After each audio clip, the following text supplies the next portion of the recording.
ఇస్తా ఉన్నారు. పొన్నం ప్రభాకర్ గారు, శ్రీధర్ బాబు గారు, లక్ష్మణ్ గారు, దయచేసి ఇది మీరు చూసుకోవాలని విజ్ఞప్తి చేస్తూ సెలవు తీసుకుంటున్నాను. Thank you very much.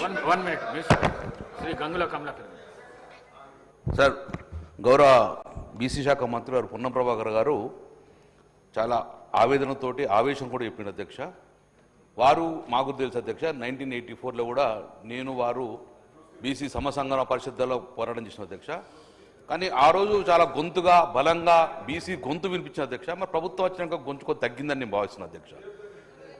Please అధ్యక్ష, వారు చెప్పిన ప్రకారం అధ్యక్ష, వారు చెప్పిన ప్రకారమే 42% రిజర్వేషన్ కట్టుబడి ఉన్నామని చెప్పిన అధ్యక్ష. మళ్ళీ వారు ఏం మాట్లాడుతున్నారంటే, నేను క్లియర్ చెప్తాను అధ్యక్ష, ఈ రోజు ప్రభుత్వం ఏర్పడదంటే 100% బీసీల ఓట్లు మొత్తం కొల్లగొట్టి ప్రభుత్వం ఏర్పడింది అధ్యక్ష.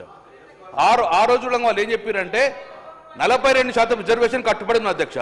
నేనేమన్నా రాజ్యాంగ పరిధమని పక్కకు పెడదాం అధ్యక్ష. ఈ రోజు 80,000 నుంచి 1,00,000 కోట్ల టెండర్లు ఇచ్చిన అధ్యక్ష. మరి ఆ 42%లో మా వాటా ఎంత ఇచ్చిండ్రు? మీరు ఎప్పుడన్నా చర్చ పెట్టండి. మీరు నిలిచిన ఈ 2.5 సంవత్సరాల్లో ఎన్ని కాంట్రాక్టులు ఇచ్చిండ్రు, అందులో బీసీలకు ఎన్ని కేటాయించారు, అందులో తెలంగాణ కాంట్రాక్టులకు ఎంతమంది ఇచ్చిండ్రో దయచేసి గౌరవ మంత్రి గారు చెప్పాలని భావిస్తున్న అధ్యక్ష. అధ్యక్షం కూడా ఆత్మగౌరవం బాధని చెప్పారు అధ్యక్ష.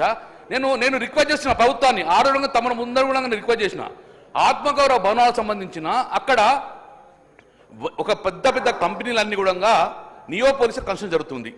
ఈ ఆత్మగౌరవ భవనాలు కన్స్ట్రక్షన్ చేయకపోవడం వలన ఈ డెబ్రీస్ కంకర మొత్తం తీసుకుపోయి ఆ యొక్క ఆత్మగౌరవ భవనాలు మొత్తం కప్పేసిన అధ్యక్ష. ఇప్పుడు అవి రిమూవ్ చేయాలంటే వాళ్ళ స్థలాలు వాళ్ళకు తెలియాలంటే సుమారు ఒక 20 నుంచి 20 కోట్లు అయితే మాత్రమే ఆ డెబ్రీస్ అయితే. నేను గౌరవ మంత్రి గారిని ఒకటే చెప్తున్నాను, దయచేసి మీరు ఆ ఏదో స్థలాలు ఉన్నారో కన్స్ట్రక్షన్ స్టార్ట్ చేసే ముందు ఆ డెబ్రీస్ మొత్తాన్ని తీయించేస్తే వాళ్ళ స్థలాలు వాళ్ళు కనబడే విధంగా ఉంటాయని చెప్పి నేను కోరుతున్నాను అధ్యక్ష. ఇంకోటి అధ్యక్ష, రెండో ఇష్యూ అధ్యక్ష, మీరు కార్పొరేషన్ అని చెప్పిన అధ్యక్ష. డెఫినెట్ మొన్న క్వశ్చన్కు ఆన్సర్ ప్రభుత్వం నుంచి ఒక ఆన్సర్ వచ్చేది అధ్యక్ష. మేము ఏ కార్పొరేషన్ కూడా రూపాయి ఇవ్వలేదు, 0 అని చెప్పి ప్రభుత్వమే ఇచ్చేది అధ్యక్ష. నేను మంత్రి గారిని కోరుతున్నాను, మీరు కార్పొరేషన్ వేసిండ్రు, సరే మీరు ₹1 ఇవ్వలేదు, కనీసం ఆ కార్పొరేషన్లకు ఒక చైర్మన్ అని వేయండి. ఈరోజు చైర్మన్ లేకపోతే మా బీసీ మీరు అవమానపరిచినట్టా కాదా? కార్పొరేట్ వేసిర్రు కానీ వారు చైర్మన్ లేకపోతే ఎండీతో నడిపిస్తే బీసీలకు అవమానం జరిగిందని మీరు ఇమ్మీడియట్గా మీరు ఆ కార్పొరేషన్లకు నిధులు కేటాయించండి, 0 నుంచి 100 కోట్లు పెట్టండి. దాంతోపాటు ఆ కార్పొరేషన్లకు చైర్మన్ ప్రకటించి ఆ బీసీల గౌరవాన్ని కాపాడారు అధ్యక్ష. రెండో అధ్యక్ష, ఇంకోటి ఓవర్సీస్ స్కాలర్షిప్ అధ్యక్ష, ఇది చాలా ఇంపార్టెంట్. మొదటి ఫేజ్లో 10 లక్షలు తీసుకున్న వాళ్ళు అమెరికాలో, లండన్లో స్థిరపడ్డారు. వాళ్ళు రెండో ఫేజ్ రాకపోవడం వల్ల వాళ్ళు రెస్టిగేట్ అయ్యి ఇండియాకి వచ్చే పరిస్థితి అధ్యక్ష. వెనువెంటనే ఆ రోజు కీతకాలం ఆన్సర్ ఇచ్చారు 3 నెలలు పంపిస్తామని, కానీ ఇంతవరకు అధ్యక్ష సెకండ్ ఫేజ్ వాళ్ళకి ఇన్స్టాల్మెంట్ రాక విద్యలందరూ ఇబ్బంది పడుతుంది. కాబట్టి ఇమ్మీడియట్గా ఓవర్సీస్ స్కాలర్షిప్లో సెకండ్ ఫేజ్ అమౌంట్ పంపించేసి ఆ బిడ్డల చదువుకు ఎలాంటి ఆటంకం లేకుండా చూడాలని చెప్పి నేను ప్రభుత్వం కోరుతున్నాను అధ్యక్ష. అధ్యక్ష ఇంకోటి అధ్యక్ష అధ్యక్ష, మీరే బీసీ డిక్లరేషన్ పెట్టిండ్రు, వారు మాట్లాడిన గంట మాట్లాడిన, నేను ఒక 2 నిమిషాలు మాట్లాడు అధ్యక్ష. అధ్యక్ష, ప్రభుత్వ పరంగా రాజ్యాంగ పరంగా ఉన్నాయని మేము కేంద్రంలో అధికారానికి వస్తే చేస్తామన్నారు. సభాష్, మీ కేంద్రం ఎప్పుడు వస్తారో చేయండి, కానీ మీ చేతిలో ఉన్న పని ఈ బడ్జెట్లో 20,000 కోట్లు పెడతారు అధ్యక్ష. ఎన్ని పెట్టారు అధ్యక్ష? మంత్రి గారు మీకు మాట్లాడాలి కదా, ఫస్ట్ ఇయర్ 20,000 పెట్టలేదు, రెండో ఇయర్ 20,000 పెట్టలేదు, ఈసారి 20,000 పెట్టాలి కదా. నేను ఏమంటాను, సమసంఘన పరిషత్ గొంతు మీరు ఎంపీగా అయినరు, ఇప్పుడు మంత్రిగా అయినట్టు డెఫినెట్గా బీసీ సంఘమే, ఆ గొంతు కూడా 20,000 పెడితే మేము సంతోషపడే అధ్యక్ష. ఇక్కడ నుంచి అయినా 20,000 కోట్లు కొట్లాడి ఈ యొక్క బీసీలకు మీరు చేయాలని చెప్పి అధ్యక్ష. ఇంకోటి అధ్యక్ష, ఆర్టీసీ చైర్మన్ అధ్యక్ష, ఒక చాలా ముఖ్యమైనది. ఆ రోజు కేసీఆర్ గారు ఆర్టీసీ చైర్మన్ కూడా 2 సార్లు బీసీ కేటాయించి అధ్యక్ష. నేను ఈ ప్రభుత్వాన్ని కోరుతున్నాను, ఆర్టీసీ చైర్మన్ ఈక్వల్ టు మంత్రుడు కాబట్టి ఈసారి ఆర్టీసీ చైర్మన్ ఉండగా మీరు కొట్లాడి ఒక బీసీ బిడ్డకు, మీ కాంగ్రెస్కి ఇచ్చుకొని బీసీ బిడ్డకు ఒక ఆర్టీసీ చైర్మన్ ఇవ్వాలని చెప్పేసి నేను మనస్ఫూర్తిగా దానికి గౌరవ మంత్రి గారు రిప్లై.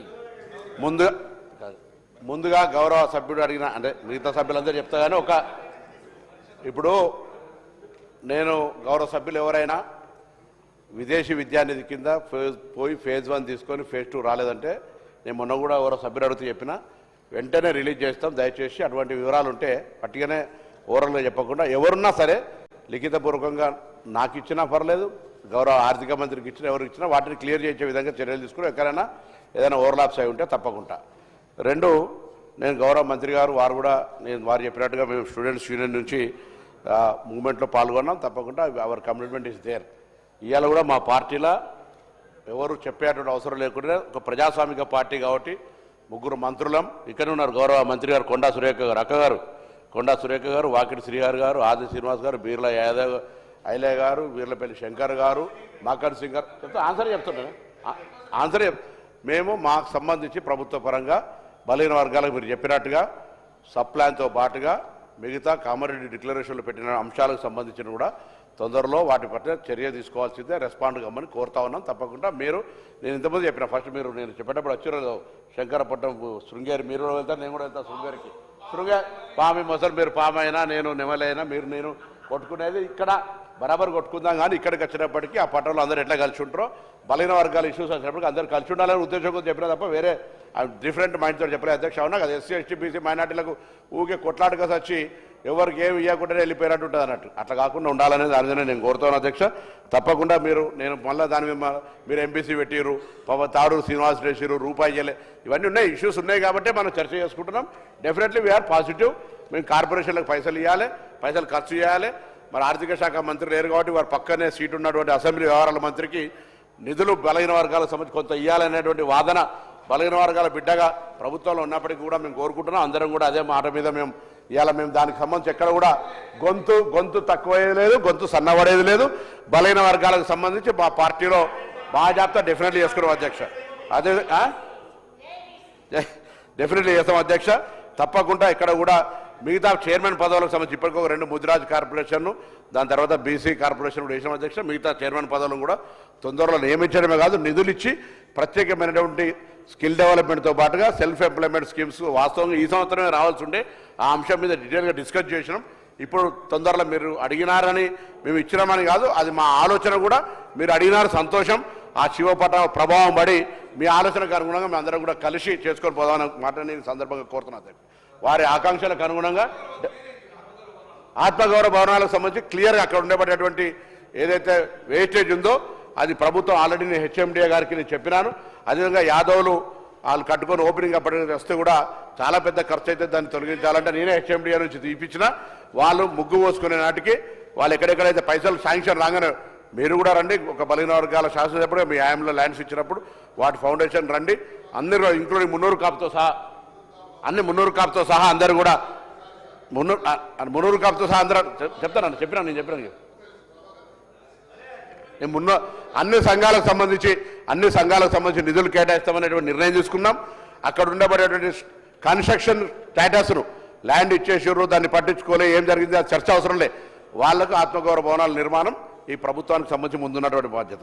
అదేవిధంగా గౌరవ సభ్యులు ఒక మాట నేను అధ్యక్ష, మరి కండక్ట్ ఆఫ్ మెంబర్స్ సంబంధించి no member is expected to use offensive expressions about the conduct or proceeding of a parliament or any state legislature. They are not expected to cast reflection of any decision of the house except of the motion or deciding such a decision. అధ్యక్ష, ఎవరైనా గౌరవ సభ్యులు ఏదైనా మాట్లాడేటప్పుడు సభ్యుడికి సంబంధించినటువంటి అంశం, నేనేం ఒక అధికారి గురించి ఒకవేళ వ్యక్తిగత కక్షలు ఉంటే రాజకీయ పరంగా వాళ్ళని మతపరమైన ఏదో మొన్న జరిగిన సంఘటనలకు సంబంధించినటువంటి అంశాలు నేను ఒక మాట వినండి. మీరు ప్రశ్న అడిగినప్పుడు నేను విన్నా. నేను అడుగుతున్నా ఇలా తప్పకుండా బరాబర్ వ్యక్తిగతమైన అంశాలకు సంబంధించి తావులేదు. సభ్యులు వ్యక్తిగత విమర్శలకు సంబంధించి చట్టంలో రూల్ బుక్లో కూడా లేదు. ఒకవేళ అటువంటిది ఉంటే నోటీస్ ఇచ్చి చర్చ చేయాలి.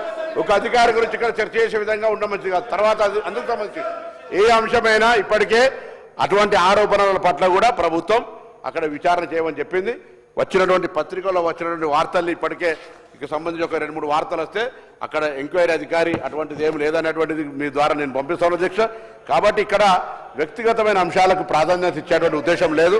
డెఫినెట్లీ జరిగిన సంఘటనలు తెలుసు, మతపరమైన ప్రస్తావనలు కూడా తెచ్చినటువంటి పరిస్థితి తెలుసు. కాబట్టి డిమోరలైజ్ చేయొద్దు.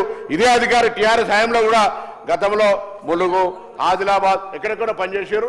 బయట రాష్ట్రం నుంచి వచ్చినటువంటి వాళ్ళని మనకు సంబంధించి ఎవరి పట్ల మేమేం వ్యక్తిగతంగా దగ్గర దూరం లేదు అధ్యక్ష. చట్టము సంబంధించి బరాబరి చర్యలు తీసుకుంటే ఏదైనా పొరపాటు జరిగితే ఎంక్వైరీ చేస్తారనేటువంటి మాటని ఈ సందర్భంగా మనం చేస్తున్న అధ్యక్ష. ఇంతకుముందు వచ్చినటువంటి వార్త తప్పు అనేటువంటి ఎంక్వైరీ చేసినారు. కాబట్టి పేపర్ వార్తలలో వచ్చిందని పట్టుకొని మనం మాట్లాడితే ఒక సభలో గౌరవం అయితే ప్రూవ్ చేస్తే సంతోషం. కాబట్టి దానికి ఏం సంబంధం లేదు, ఎంక్వైరీ అవుతుంది చేయమని చెప్పి నేను ఈ సందర్భంగా కోరుతున్నా. ఎవరికి మేము సపోర్ట్ కానీ ఎవరికి నెగటివ్ కానీ ఆలోచన ప్రభుత్వంలో ఉండదు. ప్రభుత్వం ముందుకు వస్తుందనే మాటను కూడా ఈ సందర్భంగా నేను మనవి చేస్తూ తప్పకుండా మరొక్కసారి పోలీసుల ఆత్మస్థైర్యం, శాంతి భద్రతలు ఏ ప్రభుత్వం ఉన్నా వారిని కాపాడుకునే అవసరం ఉంటుంది. నేను ఆ మాట మరొకసారి కూడా మనవి చేస్తూ ఈరోజు నేను గౌరవ సభ్యులు కమలాకర్ గారు అడిగిన విధంగా కార్పొరేషన్లు, నిధులు, చైర్మన్లు, అదేవిధంగా ఆత్మగౌరవ భవనాలు, విదేశీ విద్య అన్ని కూడా సానుకూలంగా ఆలోచన చేస్తుంది ప్రభుత్వం అనే మాట మీ ద్వారా మనం చేస్తున్నాను. శ్రీ సాంబశివరావు గారు, సాంబశివరావు గారు, సాంబశివరావు గారు. Thank you sir. ముఖ్యంగా ట్రాన్స్పోర్ట్కి సంబంధించి చాలా సమస్యలు ఆర్టీసీ వారు ఎదుర్కొంటూ ఉన్నారు. అనేక పర్యాయాలు మీ ద్వారా ప్రభుత్వం దృష్టికి